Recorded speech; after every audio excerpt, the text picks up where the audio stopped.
आरामात बसा, उभे राहा किंवा झोपा आणि श्वास सोडताना तुमचे नितंब वर उचला. ओटीपोटाचे स्नायू 3 ते 5 सेकंदासाठी आकुंचन पावा म्हणजेच दाबून धरा. नंतर तितक्याच वेळेसाठी सैल सोडा. एका सत्रात 10 ते 15 वेळा याची पुनरावृत्ती करा. Reverse Kegel. आरामात झोपा आणि तुमचे पाय बटरफ्लाय स्थितीत दुमडा. हे स्नायू आकुंचन पावण्याऐवजी ते शिथिल करणार यावर लक्ष केंद्रित करा. 3 ते 5 सेकंद धरून ठेवा. नंतर सोडा. 10 ते 15 वेळा याची पुनरावृत्ती करा. Fast Twitch केगल्स. एका कुशीवर झोपा. तुमचा उजवा पाय वर उचला आणि वेगाने आकुंचन करा.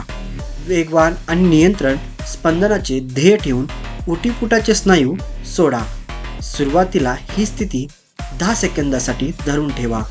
एलिव्हेटर केगल्स. तुमचे हात आणि गुडघ्यांवर म्हणजेच चांगुलपणाने सुरुवात करा. हळूहळू तुमची संपूर्ण पाठ छताच्या दिशेने गोल करा आणि तुमची हनुवटी छातीकडे ओढा. सुरुवातीच्या स्थितीत परत या. तुमची पाठ जमिनीच्या दिशेने कमानीसारखी वाकवताना छताकडे पहा. एका गुळगुळीत आणि नियंत्रित प्रगती राखा आणि अचानक किंवा धक्कादायक हालचाली टाळा. ब्रिजिंग केगल्स. तुमचे हात आणि गुडघ्यांवर सुरुवात करा. तुमचा उजवा पाय आणि डावा हात एकाच वेळी वर उचला. ही स्थिती 5 ते 10 सेकंदांसाठी धरून ठेवा आणि दुसऱ्या पायाने तेच पुन्हा करा. जेव्हा तुम्ही तुमचे नितंब वरच्या दिशेने उचलता तेव्हा तुमच्या ओटीपोटाचे स्नायू आकुंचन पावा.